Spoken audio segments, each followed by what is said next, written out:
सोम शंकर सोम शंकर सोम शंकर सोम शंकर दत्त भक्ती भजनाचा नाद पंचाक्षर वाटत जे उच्चार पंचाक्षर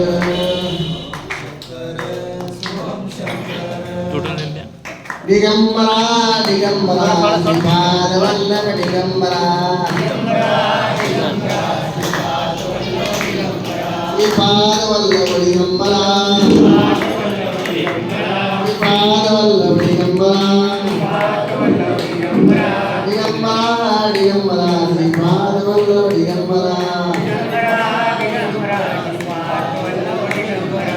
पादवल्लभ दिगंबरा पादवल्लभ दिगंबरा दिगंबरा दिगंबरा श्री पादवल्लभ दिगंबरा श्री पादवल्लभ दिगंबरा तुझा मला चंद कपाळी केसरी गंध दत्ता तुझा मला चंद कपाळी केसरी गंध दत्ता तुझा मला चंद कपाळी केसरी गंध तुझा मला चंद कपाळी केसरी गंध शिवशंकर माझ्या गोळा शिवशंकर माझ्या गोळा ज्यांच्या गळ्यात रंगधुंद माळा ज्यांच्या गळ्यात रंगधुंद माळा सोम शंकर सोम शंकर सोम शंकर सोम शंकर वाटतसे उच्चारावे पंचाक्षर वाटतसे उच्चारावे पंचाक्षर दत्त भक्ती वैजनाथा नाद माझ्या या झोपडीत दत्त भक्ती वैजनाथा नाद या माझ्या झोपडीत दत्त भक्ती वैजनाथा नाद माझ्या या झोपडीत दत्त भक्ती वैजनाथा नाद माझ्या या झोपडीत आंतरे गुरुदेव दत्त आले माई माझ्या या गरीबाच्या झोपडीत श्री गुरुदेव दत्त आले माई माझ्या या गरीबाच्या झोपडीत दत्ता तुझा मला चंद दत्ता तुझा मला चंद कपाळी केसरी गंध शिवशंकर महादेव भोळा शिवशंकर महादेव भोळा ज्यांच्या गळ्यात रुंद माळा सोम शंकर सोम शंकर सोम शंकर सोम शंकर वाटत ते उच्चारावे पंचाक्षर वाटत ते उच्चारावे पंचाक्षर दत्ता तुझा मला चंद कपाळी केसरी गंध दत्ता तुझा मला चंद कपाळी केसरी गंध दत्ता तुझा मला चंद दत्ता तुझा मला चंद कपाळी केसरी गंध कपाळी केसरी गंध दत्त भक्ती वैजनाथा नाद माझ्या या झोपडीत दत्त भक्ती वैजनाथा नाद माझ्या या झोपडीत दत्त भक्ती वैजनाथा नाद माझ्या या झोपडीत दत्त भक्ती वैजनाथा नाद माझ्या या झोपडीत आंतरे गुरुदेव दत्त आले माई माझ्या या गरीबाच्या झोपडीत श्री गुरुदेव दत्त आले माई माझ्या या गरीबाच्या झोपडीत दत्ता तुझा मला चंद दत्ता तुझा मला चंद कपाळी केसरी गंध कपाळी केसरी गंध आवळ चाला मुखाने दत्त दत्त बोला वाटे आवळ चाला मुखाने दत्त दत्त बोला वाटेने आवळ चाला वाटे हळूहळू चाला मुखाने दत्त दत्त बोला मुखाने दत्त दत्त बोला दत्त दत्त बोला मुखाने दत्त दत्त बोला बोला पुंडलिक वरदे विठ्ठल श्री ज्ञानदेव तुकाराम पंढरीनाथ भगवान की माऊली दत्तात्रय भगवान की नवनाथ महाराज की जय। आज गुरुपौर्णिमा या निमित्ताने प्रस्तुत घेतलेला अभंग तो आज आपल्याला नवीनच आहे। आतापर्यंत जे काय आपण प्रवचन केलं, मी काही प्रवचनकार किंवा कीर्तनकार नाही, पण मला एक हा छंद लागला, त्यामुळे मी नवीन काहीतरी आपल्या नागपंथामध्ये असेल ते शोधून तुम्हाला सांगा आणि तुमचं या ठिकाणी नागपंथाचं कार्य कसं आहे आणि नागपंथ केव्हा आणि कसे आपल्या अमृत लोकांमध्ये प्रगट झाले याबद्दल थोडक्यात सांगायचा प्रयत्न करेल। तरी सुद्धा माझ्याकडून काही ज्या चुका होतील त्या पदरात घ्या आणि जे आपल्याला घेण्यासारखं आहे ते मात्र आचरणात आणा। गुरुपौर्णिमेच्या निमित्ताने प्रस्तुत घेतलेला अभंग आदिनाथ गुरु सकळ सिद्धांचा मजिंद्र दयाचा मुख्य शिष्य मजिंद्राने बोध गोरक्षास्त्री केला गोरक्ष गैनी प्रति वळला गैनी प्रसादे निवृत्ती दातार ज्ञानदेव सार चोचविले। या अभंगाच्या ओळीप्रमाणे म्हणजे आपण आतापर्यंत या अभंगाच्या ओळीवर अनेक कीर्तन प्रवचन ऐकले असेल, पण त्यांच्यातला जो मर्म आहे किंवा ती माहिती आहे ती आपल्यापर्यंत कधी मिळालेली नाही। तर ऐका, जेव्हा क्रता आणि द्वारपाल संपत आलेला आहे द्वारपाल, तोच कलियुग सुरू होणार अशा उमरट्यावर श्री गुरु दत्तात्रय श्री कृष्णाने या ठिकाणी नवनाथाला पाचारण केलं ते त्यांच्या नगरीमध्ये। म्हणजे त्यांनी ज्या नवनाथाला पाचारण केले ते नवनाथ कोण? वृषभ ऋषीच्या 100 मुलापैकी हे नवनारायण। त्यांना थोडक्यामध्ये श्रीकृष्णाने बोलवले आणि सांगितलं कलियुगामध्ये आपल्याला अवतार घेणे आहे। आता त्यांचा अवतार घेण्याबद्दलचे ते कार्य त्यांनी श्रीकृष्णाने त्या नारायणाला सांगितले। तर हे कोणी कोणत्या ठिकाणी अवतार घ्यावा, कोणी कोणत्या नावाने अवतार घ्यावा हे संपूर्ण माहिती दिली।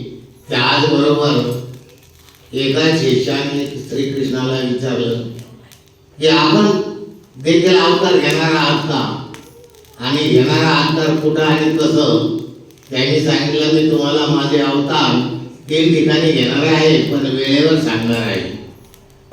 ठीक आहे, त्यांचं ठरलं आणि द्वारपाल युग संपतोय, कलियुग लागलेला आहे। कलियुग लागून 396 वर्षे झाले आणि मग नवनाथाने अवतार घेण्यास सुरुवात केली। बघा, कलियुग लागून 396 वर्षे झाले, म्हणजे 4 वर्ष कमी 4 वर्ष कलियुग लागल्यावर नवनारायणांनी अवतार घेतला। पण त्याआधी हे नवनाथ यांनाच काय या श्रीकृष्णाने पाचारला आणि त्याला अवतार घेण्याबद्दल सांगितलं? त्याचं कारण असं आहे की 4 युगामध्ये भगवंत जेव्हा दुष्टाचा संहार करण्यासाठी आणि भक्ताचं रक्षण करण्यासाठी या नवनारायणाने भगवंताला सहकार्य केलेलं आहे, अवतार घेण्यास मदत केलेली आहे। मग ते अवतार कोणते? मत्स्य, कच्छ, परशु, वराह, वामन, नरसिंह आणि कलंकी।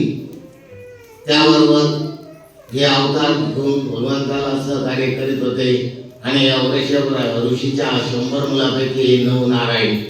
आता या सर्वांनी जेव्हा कलियुगामध्ये अवतार घ्यायला सुरुवात केली तेव्हा मेरू शिखराच्या पर्वतावर या नवनारायणाच्या समाध्या त्यांच्या पहिल्या अवताराच्या सोडल्या, त्यांच्या बरोबर वासुदेवांना देखील आपली समाधी त्या ठिकाणी सोडली। अशा मेरू पर्वताच्या रांगामध्ये 10 समाध्या आहे, 9 नारायणाच्या 9 आणि 1 वासुदेवाची। आता जेव्हा ते अवतार घ्यायला सुरुवात केली आणि अवतार पहिला हा मच्छिंद्रनाथाचा झाला। मच्छिंद्रनाथ म्हणजे कवी नारायण। आता या ठिकाणी त्यांचे गुरु कोण, म्हणजे त्याला मार्गदर्शन देणारे गुरु कोण? आदिनाथ म्हणजेच महादेव, देवादी देव। मग आता त्यांनी याला कसं ज्ञान दिलं? तर बघा, हे कार्य करीत असताना गुरु शिष्य आणि त्यांच्यामधल्या असलेले नाते आदिनाथाच्या नात्याप्रमाणे म्हणजे त्या यांच्या शिष्य मच्छिंद्राने बोध गोरखे शिकलेला गोरखे गैनी प्रति वळला गैनी प्रसादे निवृत्ती दातार ज्ञानदेवे सार चोजविले. तर आपल्याला मध्यंतरीत मी निवृत्ती ज्ञानेश्वर सोपानदेव मुक्ताबाई यांच्याबद्दल थोडक्यात माहिती सांगेलच. आता हे जर असं असेल तर या निमित्ताने गुरु शिष्य यांचे नाते आदर प्रेम व मर्यादा नियम धर्म या सर्व गोष्टीचे पालन कसे असते. महादेव हे सर्व सिद्धांचे गुरु आहे. मग सर्व सिद्धांचे महादेव गुरु आहे. त्यांनी काय त्यांना उपदेश बोध केला असेल पण अनुग्रह श्री गुरु दत्तात्रेयांनीच केलेला आहे. म्हणून त्यांचं कार्य कसं आणि कुठं कसं होणार आहे याबद्दल मी थोडक्यात माहिती सांगत आहे. एकदा महादेव पार्वती सारीपाठ खेळत असताना पार्वतीने महादेवास विचारले की देवा तुम्ही कोणाची पूजा करतात. तेव्हा महादेव म्हणाले की माझ्या आराध्य दैवताची पूजा करतो. तेव्हा पार्वती म्हणाली महादेवा तुम्ही देवाआधी देव असताना तुमचं आराध्य दैवत तुमच्यापेक्षा श्रेष्ठ आहे का. ते म्हटले हे आजच्या घडीला सांगू शकत नाही पण मी ज्या दैवताची सेवा पूजा करतो ते माझे आराध्य दैवतच आहे. मग ती म्हणाली मला मंत्रविद्या म्हणजे मला देखील त्याचं ज्ञान प्राप्त होईल. म्हणून महादेवाला पार्वतीने विनंती केली आणि बीजमंत्र मागण्यास सुरुवात केली. महादेवाने तिला होकार दिला. यमुनेच्या काठी महादेवाने पार्वतीला बीजमंत्र देण्यास सुरुवात केली आणि हा मंत्र एकांतात द्यावा लागतो म्हणून असं ठिकाण शोधलं होतं की त्या ठिकाणी कोणीच नाही. आणि मग ते बीजमंत्र देत असताना पार्वती ही निद्रिस्त झाली म्हणजे ब्रह्मलीन झाली. म्हणून महादेवाने तिला संपूर्ण हे बीजमंत्र देत असताना विचारलं पार्वती बीजमंत्र तू ऐकला का. तेव्हा त्या माशाच्या पोटामधून त्या कवी नारायणाने होकार दिला हो देवा मी संपूर्ण ऐकला. आणि मग त्या महादेवाने अंतर्यामी दिव्य शक्तीने बघितलं की पार्वती तर ब्रह्मलीन झालेली आहे. मग हा होकार कोणी दिला. तेव्हा त्या माशीच्या अवतारामध्ये मच्छिंद्रनाथ म्हणजे कवी नारायण आहे आणि त्यांनी आपल्याला होकार दिला. मग महादेवाने त्याला सांगितलं की मच्छिंद्रनाथ हे कवी नारायण तू जेव्हा मृत्यूलोकात येशील तेव्हा तू बद्री केदारनाथाला ये. तुला अनुग्रह करण्यासाठी मी दत्तात्रेयाला पाचारण करेन. मग मच्छिंद्र जेव्हा त्या कामिकोळ्याच्या माशा म्हणजे त्याच्या घरी गेले त्या ठिकाणी त्या कामिकोळ्याने त्याचा सांभाळ केला वयाच्या 5 वर्षापर्यंत. तेव्हा असं मी हे प्रवचन करीत असताना तुमच्यासारखे मायबाप विद्वान असतात ज्ञानी असतात गुणी असतात त्यांनी मला प्रश्न केला की मच्छिंद्रनाथाचा बाप खरा कोणता. मी तर आश्चर्यचकित झालो. आता आपण आपल्या बापाला कधी पण आपल्याला विचारलं तुझ्या बापाचं काय. आता इथं मच्छिंद्रनाथाच्या बापाचं विचार राहिलं. मग मी त्याला विचारलं मच्छिंद्रनाथाला 2 बाप आहे. ते माझ्यावर गरम होतं. तेवढं काही अक्कल आहे म्हणे. कवी नारायणासारख्याला 2 बाप म्हणतो म्हणे. मला वाटतं तुम्हाला माहिती कमी असेल. त्यांचा अंतवस्तूमध्ये उपरिचर वस्तू नावाचा हा त्यांचा बाप आहे आणि त्याचा सांभाळ करणारा हा कामी कोळी आहे. म्हणून मच्छिंद्रनाथाला 2 बाप आहे. तुम्हाला राग येऊ नका. मग त्याला पटलं. तो म्हणलं एवढंच माझ्या गुडघ्यामध्ये राहिलं बाकी डोक्यात सगळंच होतं. कधी कधी आपण ज्या नाथपंथाचं कार्य करीत असतो त्या नाथपंथातली आपल्याला पूर्णपणे माहिती नसते. आपल्यालाच म्हणजे अनेकाला माहीत नाही. ज्यांनी नवनाथ ग्रंथ वाचले ज्यांनी दत्ताचे ग्रंथ वाचले उपनिषद वाचले प्रबोध वाचले अशा लोकांना देखील हे कार्य माहीत नाही. मग आता पुढे मच्छिंद्रनाथ जे समजा मी त्याला तिथं मन समाधान केलं आणि यांचे नाते होते त्यांच्या या कार्याचं पालन वगैरे सांगत गेलो. मग महादेवाने पार्वतीला मंत्र दिला. तो मच्छिंद्रनाथाने माशीच्या उद्धारामध्ये ऐकला आणि मच्छिंद्रनाथ 5 वर्ष झाल्यावर त्याच्या वडिलांसंग मासे पकडण्यासाठी जात असताना त्या माशाच्या पकडण्यावरून मच्छिंद्रनाथाला आठवलं की आपल्या कुळाचा हा नाश करतो, म्हणून मग त्या कोळ्याने मासे पकडले की मच्छिंद्राने ते मासे पाण्यात सोडायचे. मग त्याला राग आला कोळ्याला, तो म्हणला आपला उदरनिर्वाह याच्यावर चालतो, मग ते जर असं केलं तर काय खाशील, म्हणून त्याला राग आला आणि त्या रागाच्या भरात त्याने मच्छिंद्रनाथाला एक फटका दिला. मग मच्छिंद्रनाथ तो कामी कोळी त्याच्या कामाच्या नादात लागला आणि मच्छिंद्रनाथ तिथून निघाले. ते बद्री केदारनाथाला गेले आणि त्या ठिकाणी त्यांनी 12 वर्षे तप करून त्या महादेवाला आणि श्री गुरु दत्तात्रेयाला प्रसन्न करून आपला उद्देश साधवण्याचा प्रयत्न केला. म्हणजे त्या ठिकाणी महादेवाकडून त्यांना बोध उपदेश झाला, दत्तात्रेयाकडून त्यांना अनुग्रह झाला आणि त्यांचे 12 वर्षे पूर्ण होत नाही. त्यानंतर ते जेव्हा फिरत या देशामध्ये आपल्या भारतामध्ये काय देशाच्या बाहेर काय त्यांनी भ्रमण करायला सुरुवात केलेली आहे. त्याचं कार्य होतं प्रचार आणि प्रसार, आणि प्रचार प्रसाराच्या माध्यमात जे लोक येतील त्यांना अनुग्रहित करायचं, उपदेश करायचा, बोध करायचा आणि हा प्रचार प्रसार नाथपंथाचा वाढवत चालायचा. तेव्हा महादेव म्हणाले की या माझ्या दैवताची पार्वती माताने विचारले, मला बीज मंत्र द्याल. भोलेनाथ मंत्र बीज देण्यास तयार झाले, पण मंत्र बीज एकांतात दिला जातो. आदिनाथाने मंत्र यमुना काठी देण्याचे ठरविले.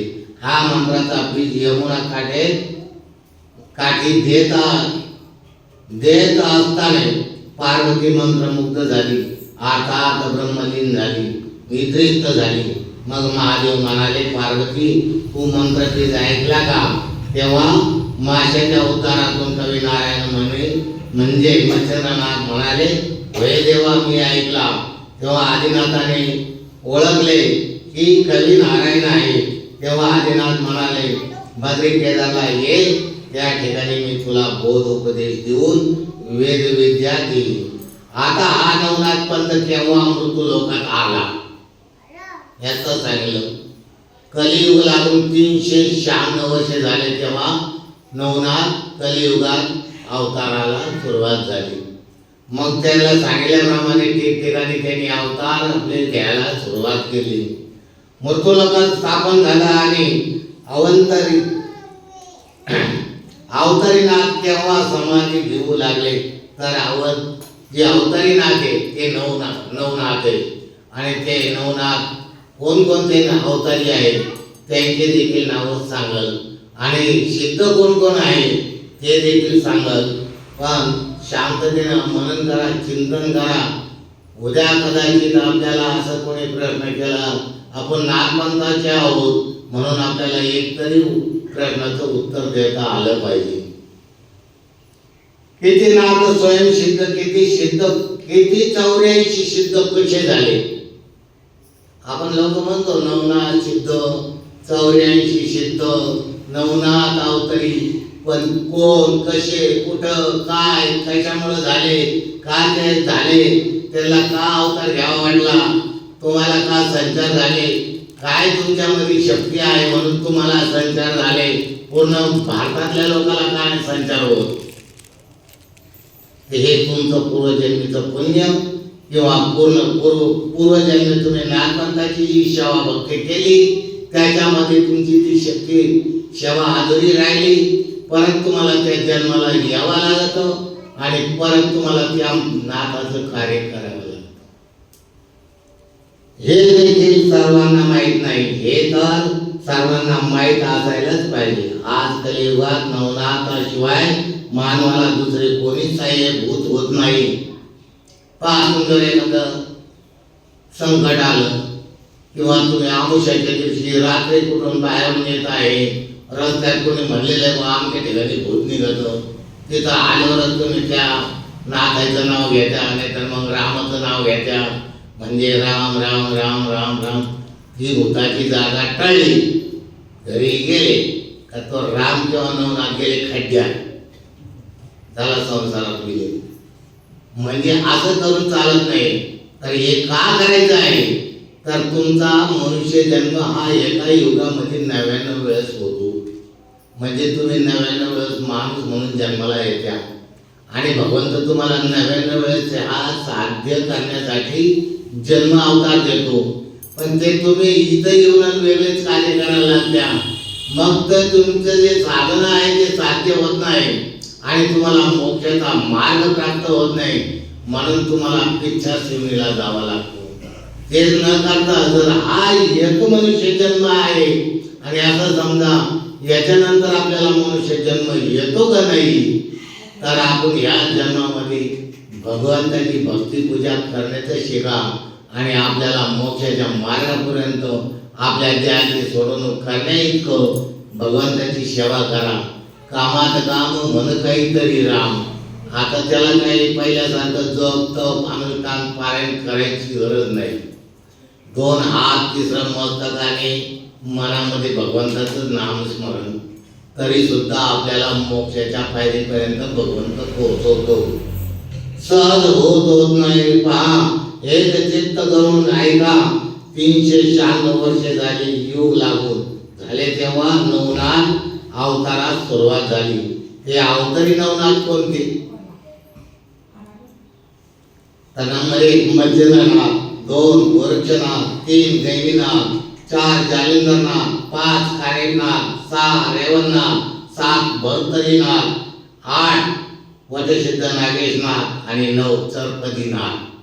असे हे अवतारी नवनाथ आहे. आता तुम्हाला काही नाव याच्यामध्ये ऐकायला भेटलेले, याच्यात का नाव नाही आलं म्हणून मला वाटतंय ते हे अवतारी नवनाथ आहे. त्याने असे हे अवतारी नवनाथ सिद्ध केलेले नाथ आहेत. मिनीनाथ, धर्मनाथ, सौरंगीनाथ, आडवंगीनाथ, गोपीनाथ हे 5 सिद्धनाथ आहे. आणि 6वी आहे स्वयंसिद्ध. कोण आहे, मैनावती. स्वयंसिद्ध आहे ती मैनावती. आणि ह्याच मैनावतीनं आपल्या मुलाला गोपीचंदाला अनुग्रह देताना कितीतरी त्यांची विनंती केलेली आहे. आणि तिला हे 4 पंथ कसे तयार झाले हे तिनं सांगितले. त्या पद्धतीने हे 4 पंथ तयार झाले. म्हणून मैनावती पूर्वजन्मीची पुण्यवान होती. म्हणून ती नवनाथ पंथामध्ये स्वयंसिद्ध म्हणून अवताराला आली. मैनावती आता 84 सिद्ध कसे झाले ते अवतारी नवनाथ. त्यांनी एका अवतारी नाथाने 9 सिद्ध तयार करायचे. 9 सिद्ध तयार करायचे म्हणजे काय, त्यांना आपल्यासारखंच बनवायचं, आपल्यासारखं सावरेतेमध्ये तरबीज करायचं. असं एका अवतारी नवनाथाने 9 सिद्ध तयार करायचे. असे नवनाथाने 81 सिद्ध केले आणि 3 सिद्ध कमी पडले.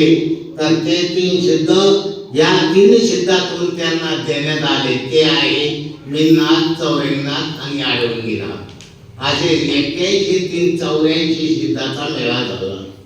आणि तो आज भगवंताच्या कार्यामध्ये कार्यरत कसा आहे, प्रचार आणि प्रसार या माध्यमातून. आणि हे माध्यम त्यांनी पुढे कसं चालवलं, तो आजपर्यंत प्रत्येक मानवाला ते मार्गदर्शन देत्या. 4 अवस्था देत्या. 4ही अवस्थेमध्ये तो कुठपर्यंत तरबेज झालेला आहे याच्यासाठी 3 नाथ आपल्यात आहेत. ते आडवंगी, चौरंगी आणि चरपटी. हे वेळोवेळी आपली परीक्षा घेण्यासाठी प्रत्येक ठिकाणावर उभे असतात अदृश्य रूपाने. ज्याच्याकडे ही ओळखण्याची शक्ती आहे त्याला दर्शन भेटल्याशिवाय राहत नाही. आता असे अवतारी नवनाथ 9 सिद्ध एक एकाने नाथाने केले तर 81 सिद्ध केले. त्यात 3 सिद्ध नवनाथ ते दिले, ते चौरंगी, आडवंगी आणि मिनीनाथ. असे 3 सिद्ध टाकून हे 84 सिद्धाचा मेळा झाला नाथाचा. 81 84 सिद्ध मोठे सज्ज मेळा सिद्ध झाला. हाच 84 नवनाथ सिद्ध मेळा होय. हे सर्व अवतारी नवनाथाने 1710 पर्यंत आपल्यात कार्य केलं. आता तुम्ही मोजा 396 वर्षाला कलियुग लागून गेल्यावर हे नवनाथ अवताराला सुरुवात झाली आणि 1710 पर्यंत आपल्यात होते. 1710 पासून त्यांनी समाधीस्थ होण्यासाठी सुरुवात केली. तर किती नाथांनी समाधी घेतल्या जर कोणाला माहिती असेल मला तरी सांगा. किती नाथांनी समाध्या घेतल्या, किती नाथ वैकुंठात गेले, किती नाथ आपल्यात आहे, हे पूर्ण माहिती असायलाच पाहिजे. आपल्याला या नवनाथाच्या कार्यामध्ये जर आपण हातभार लावला किंवा आपलं मनोरंजन म्हणून नका जाऊ, तर आपल्याला चिंतन करायचं आहे. आणि हे जर माहिती असलं तर आपल्याला कमीत कमी आपलं जीवन जगणे इतकी तरी शक्ती प्राप्त होती याच्या.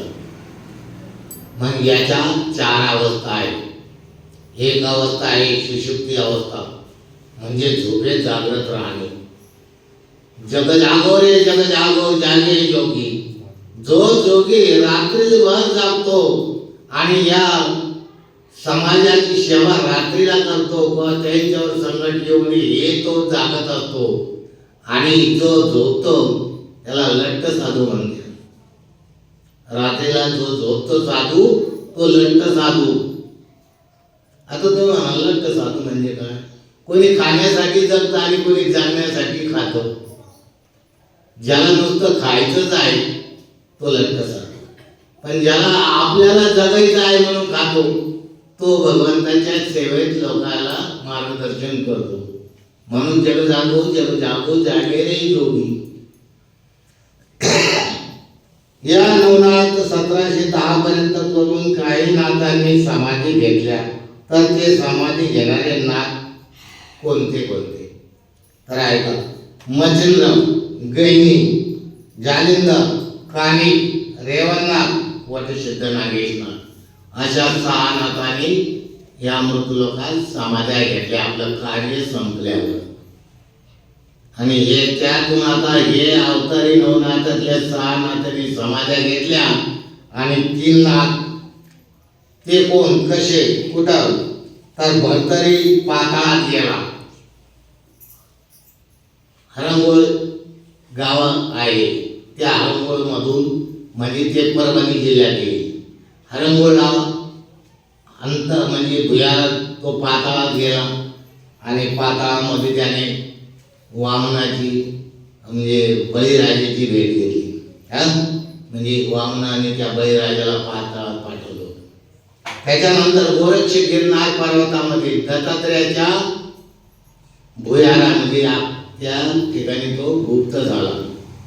त्याच्यानंतर दत्तगडामध्ये तो गुप्त झाला. चरपती मृत्यू लोकात गुप्त फिरत आहे. हा जे शेवटचा नाथ आहे चरपती, हा आपल्यामध्ये अजून गुप्त रूपाने फिरतो. मग त्याच्याबरोबर कोणते नाथ फिरतात? त्याप्रमाणे चौरंगी आणि आडवंगी मृत्यू लोकात गुप्त फिरत असतात. म्हणजे 3 नाथ आजही आपल्यात आहे. कोणते? चौरंगी, चरपटी, आडवंगी. धर्मनाथ, मिनीनाथ, गोपीनाथ, मैनावती स्वयंशक्तीने स्वर्गात गेले. उर्वरित राहिलेले 3 नाथ आणि 1 मैनावती हे स्वयंशक्तीनं स्वर्गात गेले. अशा हे 9 नाथ आणि त्यांच्याबद्दलची माहिती इथपर्यंत मी आपल्याला मला जेवढी माहिती तेवढी सांगितली. मी काही याच्यातला खूपच पोटकिडा आहे असं काही. माझ्यापेक्षा रथी महारथी आहे, शक्तिशाली भावा लोक आहे, पण त्यांच्यात अहंकार आहे. मला गर्व अहंकार दिला नाही माझ्या श्री गुरु दत्तात्रेयांनी. सतत मला आडवत असत्या. एखाद्या टायमाला एखादा जर शिष्य माझ्याकडे आला आणि चुकी झाली आणि मी म्हणलो आता याला हाताखालून काढायचं, त्यांचं वाक्य आहे मला, अगर तेरा वो शत्रु है तो मेरा भक्त है, तू क्या कर सकता है. मी काही करू शकत नाही त्याच्या पुढे. मी उलट त्याला हात जोडून प्रेमाने आनंदाने गोष्टी सांगत असतो की बाबा असं करा तसं करा. असे अनेक शिष्यमंडळ आहे. भक्ताला सुद्धा तो जरी चुकला, कारण पहा श्री गुरु दत्तात्रेय म्हणत्या माझ्या दर्शनासाठी येणे अगोदर आणि येतो तेव्हापर्यंत त्याच्या मनामध्ये स्वार्थ लपलेला आहे. त्याच्या स्वार्थाला तुम्ही असं बनवा तर त्याला त्याच्या जीवनाचं हित कळलं पाहिजे. म्हणजे तो या ठिकाणी येऊन स्वार्थ विसरला पाहिजे. हित आणि स्वार्थ याच्यामध्ये थोडंसं अंतर आहे. स्वार्थ म्हणजे आपल्याच पुरतं, इतरांचं नाही, आणि हित समाजाचं. पण हितामध्ये सगळं काही भेटतं त्या श्री गुरु दत्तात्रयाकडून आणि नवनाथाकडून, पण त्याला मागावं लागत नाही. न मागता मिळतो त्याला कळतो. आणि जेव्हा जो मागतो तेव्हा ते त्याला काय उपदेशात बोलत्या, हमारे बगल में दो झोली है, एक में भस्म है, एक में भिक्षा है, दर दर की ठोकरे खाते हैं, घर घर माँ है, घर घर बाप है, दरिया खोरिया में पहाड़ में जंगल में हम बैठते हैं, हम किसी को कुछ देते नहीं और किसी का कुछ लेते नहीं. श्री गुरु दत्तात्रय म्हणत्या, विश्वव्यापी संपत्ती आहे माझ्याकडे देण्यासाठी, पण मी हितावाल्यासाठीच पुढे येतो, स्वार्थासाठी कधी येत नाही. म्हणून आपण या ठिकाणी येऊन आपल्या मनामधला जो स्वार्थ आहे तो दूर करा आणि हिताचं साधन करा आणि श्रद्धेनं भगवंताची सेवा पूजा करा. तो तुमच्या देखील पाठीशी आहे. जसं स्वामी समर्थ म्हणत्या, भिवू नको, मी तुझ्या पाठीशी आहे. गजानन महाराज म्हणत्या, गणगण गणात बोते, म्हणजे याचा अर्थ देखील तुमच्या सेवेसाठी तो तत्पर आहे. शाही बाबा म्हणते, ओम का नारायण एक, सबका मालिक एक. आणि अण्णाबाबाची बोली बंदुकी बोली. अण्णाबाबा म्हणतो, शांती, स्थैर्य आणि संयम ठेवा, मी तुमच्या मध्येच आहे. असं माझ्या श्री गुरुने मला शिकवलं, सद्गुरूंनी शिकवलं. माझे गुरु आहे पहिले बाजीराव स्वामी, दुसरे गुरु आहे गुरु उत्तमनाथ महाराज. असे तुम्हाला जर सगळे माझे गुरु सांगितले तर मी 7 गुरु केलेले आहे. पण मी ह्या 2 गुरुच्या खूप सानिध्यात राहिलेलो आहे आणि त्यांनी माझी भरभरून कसोटी घेतलेली आहे आणि मी त्यांच्या कसोटीला उतरलो म्हणून आज मी या ठिकाणी तुम्हाला दिसतो. अन्यथा माझा अंत पूर्वीच झाला होता. माझ्यावर अनेक प्रसंग आले, पण त्याच्या कृपेमुळं मी तरतच गेलो. आणि माझी ही भगवंताला वेळोवेळी अशी विनंती असती, अनंत जन्मापर्यंत मी फक्त तुझा दासच म्हणून राहावा, मला काही नको तसं. आणि माझी ती विनंती कधी कधी भगवंत मला सुषुप्ती अवस्थेत येऊन सांगत असते. आता सुषुप्ती अवस्थेमध्ये माणूस जर झोपेमध्ये जागृत असेल तर जागी कोण असतो? प्रत्येक साधू जागी नसतो. मी आता बोललो तर जागी कोण असतो? मन, आत्मा आणि शरीर या मिळून मनुष्य आहे. मग आत्मा जेव्हा जर झोपत असेल तर त्याचं मन भ्रमित होत असतं. मग ते पडाया करायला रात्री कुठेही निघतो, काहीही करायला लागतो आणि नंतर ते शरीरात जेव्हा प्रवेश करील तेव्हा आत्मा जागी होतो. आत्मा आणि त्या मनाचा संवाद होतो. अरे बाबा, तो इतक्या रात्री कुठे गेला होता? मग तो त्याला स्टोरी सांगतो. ती स्टोरी ते आत्मा ऐकतो आणि या शरीराला आपल्या कुटुंबात उठून बसवतो. तेव्हा ते आपल्या शरीरामधून तो आत्मा आपल्याला मनाबद्दलची गोष्ट सांगतो. मला असं स्वप्न पडलं, मला तसं पडलं, रात्री मला देव भेटले आणि मग मी देवाचे पाय धरायचे तर देव काय झाला? कारण तुझं मन व्यवस्थित नाही ना, आहे की? म्हणून ही सुषुप्ती अवस्था आहे. आता त्याला पुढं ब्रह्मरंध्र अवस्था, ही फार कष्टाने मिळते. ती शक्यतो बऱ्याचशा लोकांना जप तप अनुष्ठान रात्रंदिवस भक्ती भाव ठेवून सुद्धा मिळत नाही आणि आमच्या सारख्याला सहज मिळाली. देवाला द्यायला पण पत्र नव्हतं माझ्याजवळ गेला, 2 वेळेस पटक्या खाल्ल्या, पण माझे प्रयत्न मी सोडलेच नाही.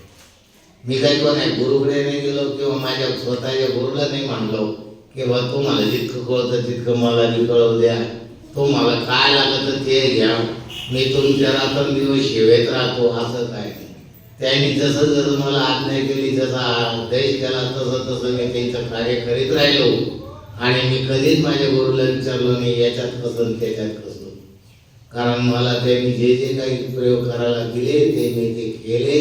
मी यावर रात्र कष्ट केले आणि मला ही ब्रह्मरंध्र अवस्था सहज मिळाली. ती कशी असते बघा, जसं एखाद्या वारुळामध्ये मुंगी जाते, मुंगी, आणि ती वारुळा जेव्हा शिरली ती किती वेगानं जाते हे कोणालाच माहीत नाही, बरोबर आहे. त्याचप्रमाणे हा आत्मा त्या ब्रह्मरंध्रामध्ये जाताना तो किती वेगाने गेला हे कळत नाही. पण जशी उदाहरण एखाद्याची समस्या आहे आणि त्याला आपण फक्त काय म्हणायचं, तुझं नाव आणि कुठून आला ते गाव सांग आणि पूर्ण त्याचा आपण डिटेल त्याला सांगायचं. म्हणजे हे किती टाइम दिलेलं आहे आपल्याला भगवंताने ब्रह्मरंध्रावस्थेत, फक्त 2.5 सेकंद. आणि त्या 2.5 सेकंदात जर असे एकंदर जर पेशंट असेल, ते अमेरिकेत आहे, कॅनडात आहे, बाहेर देशात आहे, ऑस्ट्रेलियात आहे, आणि तिथला प्रश्न आपल्याला फोनवर, आता पहिले फोन नव्हते, आता फोनवर आपल्याला विचारला जातो. आता सांगा 2.5 सेकंदात काय टोमलं कमी, बरोबर आहे. मग अशा अनेक प्रसंग आहेत, ते देखील आम्ही 2.5 सेकंदात त्याचं पूर्ण ठाव ठिकाण सांगून त्याला मार्गी लावतो. ते लावतो म्हणजे मला अंगाने गर्व नाही, हे भगवंताने मला सहज रूपी दिलेलं आहे की माझ्या भक्ताला मी सहज देतो. पण त्याला मी एक मार्ग दिलेला आहे, तो फार अवघड आहे, तो करावाच लागतो. तो असा आहे, किती जरी कोणी आपल्यावर उलटून बोलला आणि किती आपल्याला शक्ती सामर्थ्य दाखवलं, तर त्याला आपण त्याच्यासारखी कधीच भाषा करायची नाही, कारण त्याच्यातून आपल्याला फरक उरणार नाही. म्हणून त्याला त्यांच्या गुन्ह्यापर्यंत जाऊ द्यायचं आणि मग त्याला भगवंताला सांगायचं, बाबा आता तुला काय करायचं तुझे तू कर, पण असं कर परत त्याने माझ्यावर लबाडीचा प्रसंग आणू नये. त्याचं कारण असं आहे, गीतेमध्ये म्हटलेलं आहे, एक महायोगी होता आणि तो दरवर्षी एकच शिष्य करायचा आणि तो शिष्य तो टिकू देत नव्हता.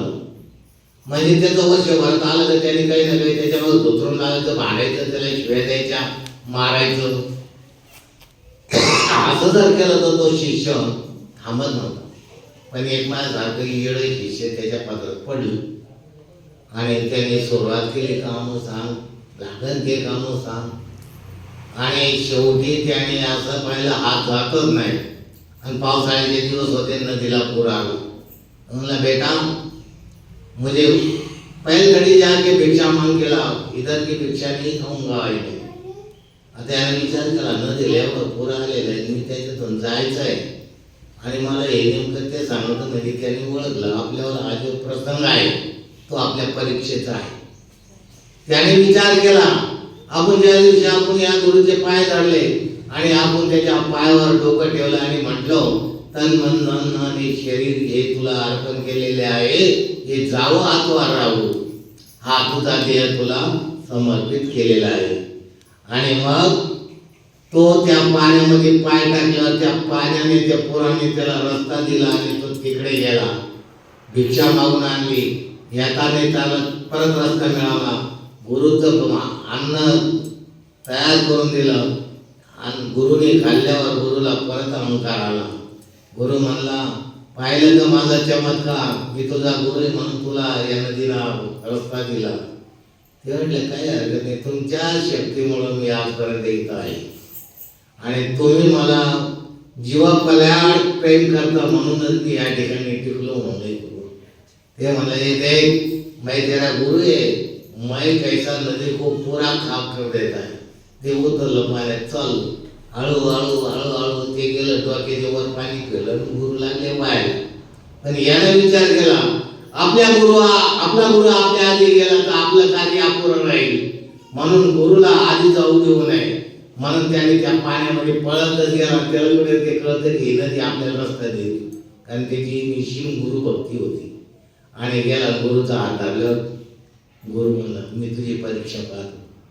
मग आता गुरु जर असं म्हणत असेल, मी जे बोललो हे नीट आहे का, गुरु जर असं म्हणत असेल तर शिष्याचं कर्तव्य काय आहे, त्याचा उद्देश असायला पाहिजे की ज्या पंथात आपण शिरकाव केला, या पंथाचं कार्यपद्धत आपल्याला पूर्णपणे समजली असायला पाहिजे. आपला गुरु कसा असो, शेवटी तो गुरु आहे. आणि गुरुच्या कार्याला जर आपल्याला असं जर आपलं मन म्हणलं आपल्याला गुरु करायचं आहे, पण गुरुचं कसं काय बा, त्याला काही येतं का, त्याला त्याच्या अंगात पाहिजे कपडे बनले मलकट हे कधी धुले काय माहिती, मग आपल्याला असेच कपडे घालावं लागेल का? ही घृणा झाली. गुरुचे गुण आणि गुरुचे अवगुण बघा. सगुण निर्गुण गुणाचे अवगुण मन माझे व्यर्थ आहे. आपण जर ते गुण अवगुण जर बघितले नाही आणि नंतर आपण जर समजा अवगुणच बघितले गुरुचे, तर आपल्याला मिळालेली विद्या ही व्यर्थ जाईल. तुम्ही काही प्रमाण आहे का? मला कळासारखं आहे ना. जेव्हा गोरक्ष मच्छिंद्राला गुरु करतो आणि गोरक्ष तपाला बसतो बद्री केदारनाथाला, तेव्हा मच्छिंद्रनाथ श्रीराज्यात जाते आणि मग त्या गोरक्षाला सांगणारे किती तयार होते. काय म्हणतो गुरु केला जा, गुरु तो पाच श्रीराज्यामध्ये आहे का नाही. पण ही गोष्ट कानिकनाथाला माहिती होती, कारण कानिकनाथ श्रीराज्यामध्ये जाऊन आला होता. तेव्हा मच्छिंद्राला त्याने सांगितलं, तुम्ही आदिनाथाचे मुख्य शिष्य आहात आणि तुम्ही जर श्रीराज्यामध्ये असं करीत असाल, तुमचं हे बघून बाकीचे कसे करतील. तेव्हा त्या कानिकनाथाचा हात मच्छिंद्राने धरला आणि एकांतात नेला आणि त्याला आपल्या देहाचे 5 शरीर असते हे दाखवून दिलं. आणि जो या भगवंताच्या कार्यामध्ये रत शरीर आहे, जो सूक्ष्म आहे, ते हे बाजूला आहे. त्याचा या वाचनेचा काही एक संबंध नाही. पण भगवंताने मला पूर्वीच लिहून ठेवलेलं आहे, हे करावंच लागेल म्हणून या श्रीराज्यात आलेलो आहे. म्हणून तो आदिनाथ गुरु सकळ सिद्धांत मच्छिंद्र तयाचा मुख्य शिष्य. मच्छिंद्रनाथ हे जरी श्रीराज्यात गेले होते, पण विधीचं विधान असल्यामुळे जावं लागत होतं. आता तुम्ही म्हणला आज नाथ कोणता नाथ आहे का? तो म्हणजे हे नाथ जाड जीवनीचे आहे, अंड जीवनीचे आहे, स्वेद जीवनीचे आहे, द्विज जीवनीचे आहे. म्हणजे अशा 4 युनी आहे या मृत्यू लोकांमध्ये. त्यापैकी जर मच्छिंद्रनाथ अंड जीवनीमध्ये जन्माला आले असेल, तर काही जाड योनीमध्ये जन्माला आले. तर आडगंगी आहे ना, मिनीनाथ आहे, गोपीनाथ आहे. त्यांचा जन्म पुढे झाला स्त्रियाच्या उद्धारात झाला, बरोबर. मग हे सगळे जर समजा नाथ होऊ शकत्या, मग तुम्ही आपण मागं का राहतो? आपल्याला ती सवय लागलेली, याच्याकडे काही नाही, आपण फुगड आलं इथं भरती झालं. आपल्याला तर ते आमच्या सांगितलं तो गुरु भारी. म्हणून आपल्या मनाची वृत्ती ही जर आपल्यापासून गेली नाही, तर आपण ह्या कार्यासाठी निवृत्त होत नाही. संसार प्रपंच हे सगळं ते म्हणलं परमार्थ साधनासाठी तुम्हाला संसार प्रपंच करायचा आहे. पण जेव्हा भगवंताचं ते निमंत्रण येतं, तेव्हा तुम्ही कोणत्या आश्रमात आहे? वानप्रस्थ आश्रमात आहे का, संन्यास आश्रमात आहे का, काय ग्रस्त आश्रमात आहे, कुठल्या आश्रमात हे बघितल्या जात नाही. आणि जेव्हा तुम्ही ह्या पंथात येत्या, तेव्हा तुम्हाला या पंथाबद्दल कुठला अभ्यास नसतो. तुम्हाला तंत्रमंत्र काय आहे माहीत नाही आणि तुम्ही फेकायला सुरुवात केली तर तो ज्ञानीपुरुष तुम्हाला आडा झाल्याशिवाय राहत नाही. म्हणून याचं मार्गदर्शन आपल्या गुरुमुखांना करावा घ्यावा, तर आपण ह्या पंथामध्ये गुरु आपल्या ज्या स्थितीला आहे त्या स्थितीला आपण देखील जाऊ शकतो. मग हे आपल्या मनाचा प्रयत्न असायला पाहिजे. आणि गुरु करताना गुरु शोधावा लागतो. गुरु शोधून केला, नंतर अवगुण सापडले, कधी आपल्या गुरुबद्दल वाईट शब्द आणू नये. आणि ते वाईट शब्द जर आणले तर हे आपल्या पातकाचं कारण ठरतं आणि आपला हा मनुष्य देह व्यर्थ जातो. म्हणून आपण आपल्या गुरुला गुरुच मानावा गुरु केल्यावर, आणि गुरुचे लक्षण आधीच वळका, मगच गुरु करा. चला आपण पुढे आलो होतो 396 वर्षात मच्छिंद्रनाथ गोरक्षनाथ हे सगळे अवतार आपल्याला सांगितले. काही राहिलं असेल तर मला कोणाची शंका असेल विचारा, 2 मिनिटं लागलं तर मी थांबतो. कोणाला काही विचारा वाटत असेल जर तसं नसेल विचारायचं तर समजलं का आणि समजून घ्या. जीवनामध्ये हे तुम्हाला सहकार्य करेल. नुसते तुम्ही यांचे नाव जरी उच्चारले तरी तुमचं काम सिद्धीला जातो. त्याचप्रमाणे मनुष्य देहाचे सार्थक व्हावे असेल वाटत असेल तर नवनाथ पंथाचा ज्ञानी गुरु करावा, तरच मोक्ष मिळेल. असं काही वाटत असेल आपल्याला मोक्षाच्या मार्गाला जायचं आहे. आपण जन्माला आलो या ठिकाणी संसार प्रपंच हा लवडीचा केलेला आहे. आपल्याला एखादी घरामध्ये बाईला वस्तू आणून द्यायची, स्त्री हट्ट करायचा आहे, जोग हट्ट पुरवायचा आहे, बाल हट्ट पुरवायचा आहे. तर जोग हट्ट पुरवायचा असेल तर भूसही व्हावा, स्त्री हट्ट पुरायचा असेल तर तो या मनुष्य जन्मातच पुरावा लागतो, आणि बाल हट्ट पुरायचा असेल तर ह्याच जन्मात पुरावा लागतो. आणि हे हट्ट पुरुषांना केले तर त्याला गोसरी होणार. मग हे करीत असताना आपल्याला संसार प्रपंच करून परमार्थ साधायचा आहे. तर आपण आपल्या कुटुंबाला कसं प्रवर्तित करावा हे पहिले शिकावं. आणि ज्यांनी आई वडिलांची मनोभावे बरोबर सेवा केली असेल तर याला नाथबंधात येती किंवा जतीमध्ये येण्यासाठी कोणता विलंब आणि कष्ट लागत नाही. पण आई वडिलांची सेवा, कारण आई वडील हेच आपले गुरु आहे. तदनंतर ज्ञान देणारे गुरु आहे, त्यानंतर भगवंत आहे. म्हणून सर्वप्रथम आई वडिलांची सेवा करणे गरजेचे आहे. तर नवनाथ पंथाच्या ज्ञानी गुरु करावं तसे मोक्ष मिळेल. गुरु सेवेने गुरु कृपा होते. गुरु सेवा केली तर गुरुची कृपा होती, गुरु प्रसन्न होतो. गुरु भेटीने मार्ग सापडतो. हा, आपण जर गुरुची भेट घेतली तर आपल्याला मार्ग सापडतो आणि इथे ईश्वराची ओळख होते. देव काय, देव म्हणजे काय, देव म्हणजे ज्ञान, देव म्हणजे ज्ञान आणि भगवंत म्हणजे मूर्ती. आता त्या मूर्तीला समजायचं तुम्ही त्याला बिचाऱ्याला बोला चालायला कोण येत नाही. रात्री तुम्ही त्याच्या पुढे दिवा लावून द्यायचा, ते कधीही धुऊन जातो. ते बिचारा एक टाण झालं बसतं, त्याला भीती काही आपण कधी विचार केला. आपल्या देवाजवळ आपण बसावं, त्याचं मनोरंजन करावं, आपल्या दिवसभरात जे झालं ते त्याला सांगावा, असं कोणी केलं ना. हा, येते त्याच्या नावाखाली भरजरीत भगवे कपडे घाला, आलिशान दाढी काटा वाढवा आणि गावागावातल्या लोकांना आपण कोण आहे हे सांगावा. आता तो जर हे मुकटपणे जर ऐकत असेल तर तुम्ही केलेलं पाप हे 16व्या आश्रमामध्ये यमसदनामध्ये चित्रगुप्ताकडे लिहिलेलं. तेव्हा आपल्याला या अवकाळात सहन होत नाही. आता पूर्वी लोक मेल्यावर यमसदनात म्हणून त्याला शिक्षा देत होते. आता तिथं नाही, आता इथंच शिक्षा आहे. का? आता हे का म्हणतो माहिती नसेल तर विचारा, माहिती असेल तर विचारू पण नका. तर त्रता द्वारपाल गेले, कलियुग लागला, गायत्री मंत्राचा लोभ झाला, ब्राह्मणाची बुद्धी भ्रष्ट झाली, दुनियेत धनलोभ झाला. मग धनासाठी करायचं धन. मग तुम्हाला जर धनासाठी करायचं असेल तर प्रत्येक माणूस धनासाठीच जगतो. पण एक त्याने कधी विचार केला नाही, तुम्ही आयुष्यभर धन कमवण्यामध्ये तुमचं आयुष्य खर्च करणार, खाण्यासाठी वेळ नाही राहणार. आणि जेव्हा तुम्ही कमवलेलं तुमची अपत्य संतती हे त्याचं नाश करणार, तेव्हा तुम्ही दुःखामध्ये रडत रडत मरणार. आणि रडत रडत मेल्यावर तर भगवंत तुम्हाला विचारणार, तुला काय रडायला काय झालं, तेव्हा सांगायला काही जागा नाही. मग करावं काय? मरेपर्यंत कसं जगावं? जगत असताना उदारनिर्वाह इतकंच कमा, आणि उदारनिर्वाहापेक्षा जर जास्त कमवल्या गेलं तर भगवंताच्या कार्यासाठी दान करा.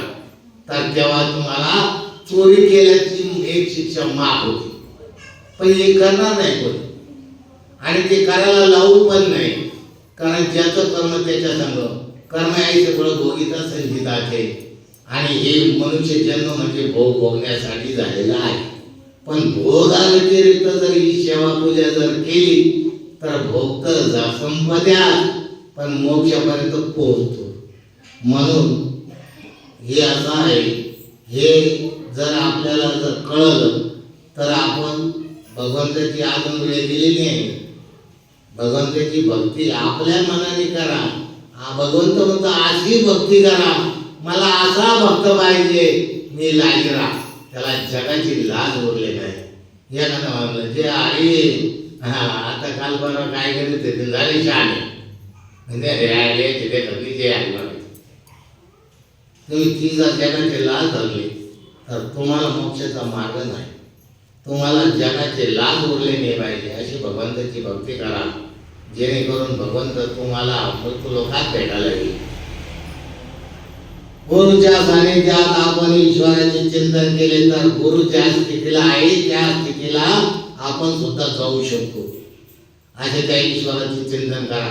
म्हणजे आपला गुरु ज्या स्थितीला आहे, जे लोकांना कसं ज्ञान सांगतो, कशी त्याला ही माहिती आहे, हे सुद्धा आपल्याला मिळेल आणि आपण त्या स्थितीला जाऊ शकतो.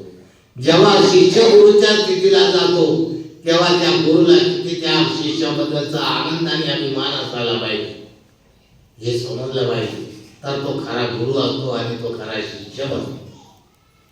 आणि आत्मज्योत साक्षात्कार येऊ शकते याचे मुख्य कारण प्रारब्ध. याचं मुख्य कारण काय? प्रारब्ध. आपलं आपण म्हणतो ना त्याच्या प्रारब्धाचे भोग. तसं हे प्रारब्ध आहे आपलं. आपण असं जर गेलो श्री गुरु दत्तात्रय म्हणतात भगवंताचं स्नेह कृपा सदैव भक्तावर असते. श्री गुरु असे देखील म्हणतात प्रारब्धामुळे 84 योनी भोग पूर्ण होऊन मनुष्य मोक्षापर्यंत पोहोचतो. जन्म प्रारब्ध गतीने प्राप्त होतो. जन्मास येणे हीच मोक्षाची पहिली पायरी आहे. प्रारब्ध जर आपल्यात असेल तर त्याचा दुरुपयोग करू नये. सदुपयोगाने जर गेलो तर मोक्षाच्या पायरीपर्यंत पोहोचू शकतो. महत्वाची संधी होय, व्यर्थ जन्म वाया जाऊ देऊ नका. महत्वाची संधी. परत आपल्याला मनुष्य जन्म येईल का नाही माहीत नाही. मच्छरांना बाबा म्हणतात हे सारे रहस्य मृतलोकात जाणून घेणे गरजेचे आहे. दादा मच्छर म्हणतात तुम्ही मनुष्य जन्माला आले मृतलोकात, भगवंताचं रहस्य काय आहे हे जाणून घेणं फार महत्वाचं आहे. कारण तुम्हाला या ठिकाणी जर हे समजलं तर तुम्हाला परत जन्म येणं गरजेचं नाही. पुनर्जन्म पुनर्मरण यायचं नाही, जायचं नाही. जेव्हा भगवंताचं कार्य आढळलं तेव्हा तो भगवंत परत तुम्हाला मृत्यूलोकात पाठवेल. मग आता असे कोण पाठवले असं विचार. जनार्दन स्वामी आठवतो. जनार्दन स्वामी कार्यासाठीच आले होते, पण मग तो लोकांचे नियम पाळावे लागले. राम जन्माला आले होते, वनवास भोगावं लागलं. कृष्ण जन्माला आले होते, पांडवांना त्यांना 14 वर्ष वनवासातच हिंडावं लागलं. 12 वर्ष वनवास आणि 1 वर्ष गुप्तवास. भगवंताला सुद्धा मृत्यू लोकांमध्ये कार्य जे आहे ते नियमाप्रमाणे करावं लागतं. तेव्हा अवतरी पुरुषाला उदाहरण द्यायचं आता ज्ञानेश्वर माऊली. हे लोकांनी त्यांच्या समाजाने किंवा अज्ञान लोकांनी त्यांना किती त्रास दिला, मग त्यांनी कार्य सोडून पळाले का? मग आता आपण समजा हे म्हणलं होतो 396 वर्ष झाले तेव्हा नवनाथ अवताराला सुरुवात झालेली आहे आणि नवनाथ 1710 पर्यंत आपल्यात होते. कोणी समाजात घेतल्या किती नाथ आपल्या ते कोण शक्तीनाथ स्वर्गात गेले. आता राहिले नाथामधलेच हे नाथ. काय राहिले ते? आदिनाथ गुरु सकळ सिद्धांचा मच्छिंद्रतयाचा मुख्य शिष्य. मच्छिंद्राने बोध गोरक्षाशी केला. गोरक्ष गैनी प्रतिवलना गैनी प्रसादे निवृत्ती दातार ज्ञानदेव साने चोजविले. म्हणजे त्या गैनीनाथाचा शिष्य निवृत्तीनाथ आणि त्या निवृत्तीनाथाचा शिष्य ज्ञानेश्वर. आता हे नवनाथ पंथामधले 12व्या शतकातले नाथ आहे, म्हणजे शेवटचे नाथ आहे ज्ञानेश्वर महाराज. आता हे कसं जुगाड मिळायचं बा? ते पहिलं सांगितलं मी 396 वर्षापूर्वी त्यांचे अवतार झाले आणि 1710 पर्यंत नाथ आपल्यात होते. आणि हे 12व्या शतकामध्ये हे नाथ निवृत्तीनाथ ज्ञानेश्वर सोपान मुक्ताबाई यांना का अवतार घ्यावा वाटला? यांचं कार्य काय? तर आपण मेन मुद्द्याकडे जाऊ. द्वारकेमध्ये नवनाथ नारायणाला पाचारलं होतं श्रीकृष्णाने. अवतार कोणी कसे कुठे घ्यायचे त्या टायमाला एका शिष्यानं माझ्यासारखे अगोदर शिष्याने विचारलं, भगवंत तुम्ही कुठला अवतार घ्याला? मग ते अवतार आहे, पहिला कृष्णाचा अवतार आहे पंढरपूरचे पांडुरंग विठ्ठल. कारण ते पुंडलिकाची सेवा आणि पुंडलिकाचा शोध घेण्यासाठी निघालेले आणि त्याचे शोध घ्यायला रुक्मिणी निघालेली आणि त्या ठिकाणी भेट झाली पंढरपुराला. आणि विठ्ठल पांडव म्हणजे कृष्णाला विचारलं, अरे पुंडलिका, मी तुला भेटायला आलो. ते म्हणलं, माझ्या आईवडिलाची सेवा झाल्याशिवाय मी तुझ्या संग बोलू शकत नाही, होऊ शकत नाही. हे गिटकार भेटलं याच्यावर उभा राहा, माझ्या आईवडिलाची सेवा पूर्ण झाल्यावर तुझ्या संग बोलल. तर ते पांडुरंग किती उभे आहे, केव्हापासून उभे आहे. अट्टसे उभा विटेवरी करकटेवरी ठेवली थोडीशी आरे गळा काशे पितांबर आवडे निरंतर याचे ध्यान देव द्यावा. म्हणजे 4 वेद, 6 शास्त्र आणि 18 पुराण इतकं भगवंत उभा आहे. आता ते तो उभं राहून काय करायचं? आज आपण एखादी अवतार कशाला घेतले? त्या विठ्ठलानं ठरवलं, मग आपल्याला दुसरा अवतार घ्यायचा आहे, तो कली. कृष्ण हाच कली आहे. आणि ते कार्य का घेतलं त्यांनी? कली म्हणजे आता आत्तेच्या दुष्ट प्रवृत्ती यांना सहकार्य करणार आहे की नाही. माझा विरुद्ध अवतार काय घेतला? विरुद्ध नाही घेतला. त्या कलीनं सांगितलेलं आहे. तिने योगामध्ये भगवंताची भक्ती पूजा हे आज्ञा हे सगळं काही होत होतं. पण किती लोक प्रवर्तित होते, किती लोक वृत्तीत होते, किती लोक निवृत्त होते, हे बघण्यासाठी कली हा अवतार कठीण आहे. मग त्यांनी सांगितलं, जो कोणी भगवंताची भगवंताच्या सानिध्यात राहून लोकांना अत्याचार देतो, लुगडतो, बसवतो, असा भक्त अभक्त आहे तो माझा. आणि जो भगवंताची भक्ती करतो, मी त्याच्या वाट्याला जाणार नाही, त्याला शिवणार नाही, स्पर्श करणार नाही, त्याच्याकडे बघणार नाही. तो तिसरा अवतार ज्ञानेश्वर. त्यांनी याचा विरोध केला. तर हे या कलियुगामध्ये खरे भक्त कोण याच्यासाठी. आणि तिसरा अवतार ज्ञानेश्वर. असे हे भगवंताने अवतार आपल्यासाठी धरले. पण कलियुगामध्ये भगवंताला अवतार घेणे नाही पांडुरंगाशिवाय, विठ्ठलाशिवाय. म्हणून खरी भक्ती पांडुरंगाचीच व्हायला पाहिजे, विठ्ठलाचीच व्हायला पाहिजे. पण हे अवतारी पुरुष आहे, यांनी मार्गदर्शन दिले आणि आपल्याला भगवंताच्या भक्तीची वाट दाखवत आहे. सदैव भक्तावर असते श्री गुरु असे देखील म्हणतात. प्रारब्धामुळे 84 योनी भवपूर्ण होऊन मनुष्य जन्म प्रारब्ध गतीने प्राप्त होते. जन्माचे ही मोक्षाची पहिली पायरी आहे. मच्छरनाथ बाबामध्ये सारे रहस्य मृत लोकात जाणून घेणे गरजेचे आहे. यासाठी न लागते देव वेद शास्त्र, वेद लागत नाही आणि शास्त्र लागत. परमार्थाची कोण वेगळीच आहे. तुमच्या ते पोथी पुराण, भारुड, कीर्तन, बैन किंवा हरिपाठ हे जर तुम्ही करीत असाल तर हे बाह्य स्वरूप आहे. अंतस्वरूप काय आहे? तर तुमचं मनोभावे भगवंताचं नामस्मरण ही खरी भक्ती आहे. म्हणून बाबा म्हणत्या वेदशास्त्राची खूण वेगळीच आहे. परमार्थ खूण जाणून घेण्यासाठी गुरु सद्गुरु यांना शरण जा. पण त्याला शोधा. कलियुग आहे, तो जर शोधूनही नाही सापडला तर परत आपला मनुष्य जन्म व्यर्थ जातो. मग जा मग स्वभावे ब्रह्मरूप झाल्यावर मग तपव्रत अनुष्ठान करण्याची गरज उरत नाही. जर खरा गुरु भेटला तुम्हाला तप जप अनुष्ठान पारायण हे सोहळे साळे करायची गरज उरत नाही.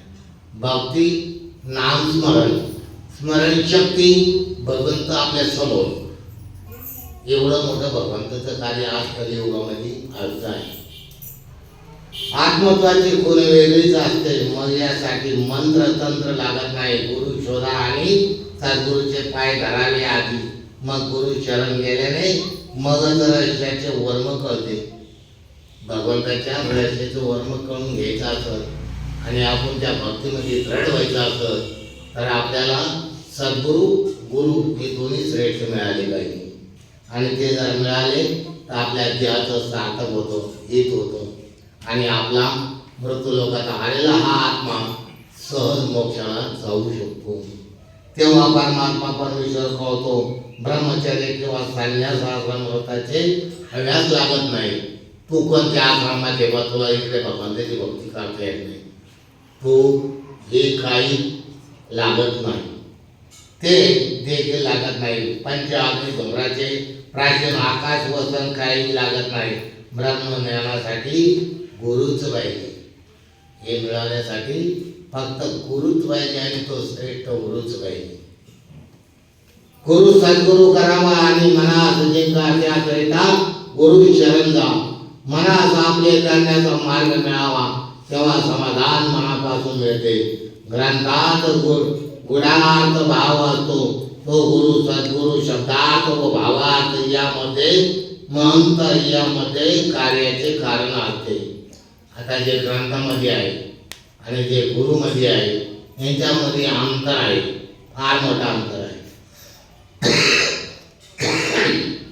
ग्रंथामध्ये तुमच्यासाठी करुणा कळवळ आहे, पण ती तात्पुरती आहे.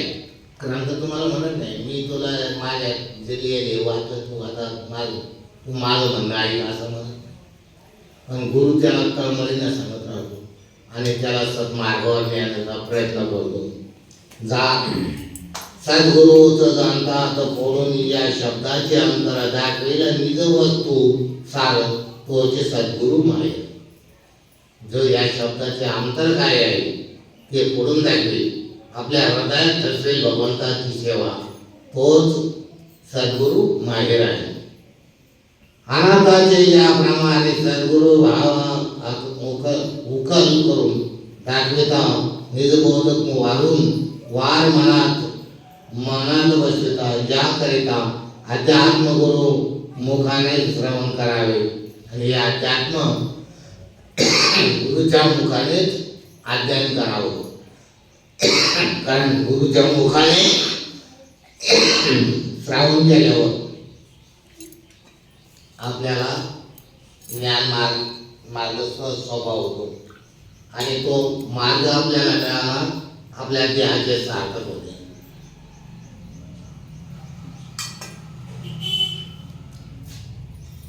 यामुळे बुद्धीमधील अज्ञान दूर होईल. नाहीतर काय ऐका, तुकाराम महाराज म्हणतात, काय म्हणतात, हे जे आज चाललंय तुकाराम महाराज म्हणतात, कळले म्हणते आम्हा ब्रह्मज्ञान धुरेचे अज्ञान जाणायचे व्यास शिवा अधिका न कळेचे अंत ज्ञान ते स्वतंत्र हरी. तुम्हाला जे ज्ञान आहे तुकाराम महाराज म्हणते आम्हाला कळलं तुमचं ज्ञान, हे तुमचं धुरेचं ज्ञान म्हणजे बाह्य स्वरूपाचं ज्ञान. अंतर स्वरूपाचं ज्ञान पूर्ण करा. मूर्ती रूप ज्ञाना उरले सकळ राहिले वेगळे अनादिले. तुकाराम म्हणे हरी अंश रूप झाला बोधिले पुत्रा तोची खावा. पुत्राला म्हणजे आपल्या शिष्याला आणि खरं रूप कळून दाखवलं तर तो खरा.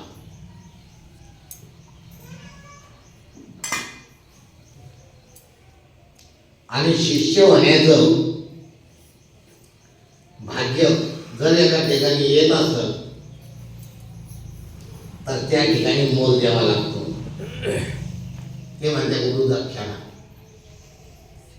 गुरुदक्षिणा 21,000 51,000 आहे. मग आता पूर्वीचे गुरुदक्षिणा कधी घेत होते, त्याचं कार्य पूर्णपणे झालं तर त्याचं म्हणजे त्याला कुठल्या तरी पेटात आटवायचं, ते कार्य पूर्ण करून घ्यायचं आणि मग त्याला आपला शिष्य मानायचं. धंदौलत नव्हती. हे कसं तुम्ही वावराई गुरुच्या पायात नाटकात केलो, त्याला म्हणतात जे काही गुरु शेती करून वाट केले तो प्राण देऊ. तुमच्याकडे तुमच्या वाटवडिलाची तरी तुम्ही करू शकता, पण माझ्यासारख्या भिकाऱ्याकडे काही नाही तर काय करेल मी. त्याच्या पायावर जरी मुख जरी कापून टाकलं तर नाही तुम्ही याला मी चालेल, पण मला धोका आहे. मग असं गुरु करणार म्हणजे याच्याकरता आपल्याला गुरुचा शोध घ्यावा लागतो. ज्ञान ते स्वतंत्र हरिरूप प्रतिरूप ज्ञान फुलले सकळ राहिले वेगळे अज्ञानी अनादि जे तुका म्हणे हरिरूप हंस झाला बोधिले पुत्राला त्याची खटा. ज्याला शिक्षण आहे आपला मुलगा आहे असं समजून जर बोध उपदेश केला तर आपण कित्येक जीवाला संरक्षण देऊ शकतो. तुकाराम महाराजांच्या अभंग ओवीतून असे अनुभवास येते की स्वतःला ज्ञानी समजणे म्हणजे धुरेचे ब्रह्मज्ञान म्हणजे एखादा दर एकादशीची एकादश तरच दर्शनाची गायी गर्दी म्हणजे हा वाटतो. एकादश आली तेव्हा जायचं दर्शनाला. एका दिवशी आपल्या समाधीस्थ गुरुला दर्शन नको भेटायचं नाही. देवाबद्दलचे ज्ञान प्राप्त नसते कारण बाह्य भक्तीमध्ये ब्रह्मज्ञान नाही. ज्ञान प्राप्त झाल्याचा अहंकार असला आणि अंतरीचा भाव मनापासून असेल तर भगवंत भक्तापासून दूर राहत नाही. जर अंतरीचा भाव जर प्रगट झाला तर भगवंताला भक्तापासून दूर राहता येत नाही. तो त्याच्याच जवळ असतो, त्याच्याच भोवताली फिरतो. आपल्या अंतरीचा भक्तिभाव जाणत असतो तेव्हा भक्तिबळे एरविना आकळे. आपल्या भक्तीच्या बळाने आपण भगवंताला आकळितो, तसं आकळता येत नाही. अंतरीचा भाव जाणे नारायण सुलभ साधन भक्ती मार्ग भक्तीविना योग साधने दुर्घट रिद्धी सिद्धी वाट शोधिती भाविकाची चिंता वाये भगवंत. जर असं आपण गेलो आपला निश्चय ठरवला तर रिद्धी सिद्धी देखील आपली वाट पाहते आणि त्याचा भक्तिभाव हे बळ भगवंताला आपल्याकडे आकर्षित करतो. भगवंत सुखे पावती पैल पार स्वामी म्हणे येथे भावजी प्रमाण ओळखावी गुण गुरुमुखे. येथे भावजी प्रमाण परमार्थाची गुण जाणून घेण्यासाठी गुरु सद्गुरु शरण जा. अशी भक्ती करा की भक्तच बना. भक्ताचे साचार ईश्वराचा संसार परी अहंकार नसे चित्ती सै स्वरूप होऊन आपण साधिती कल्याण जगताचे. आपण जर भगवंताच्या रूपाप्रमाणे जर झालो ज्ञानामध्ये तर आपण भगवंत रूपाने भक्ताची जी काही इच्छा आहे ती पूर्ण करण्यास सज्ज असतो.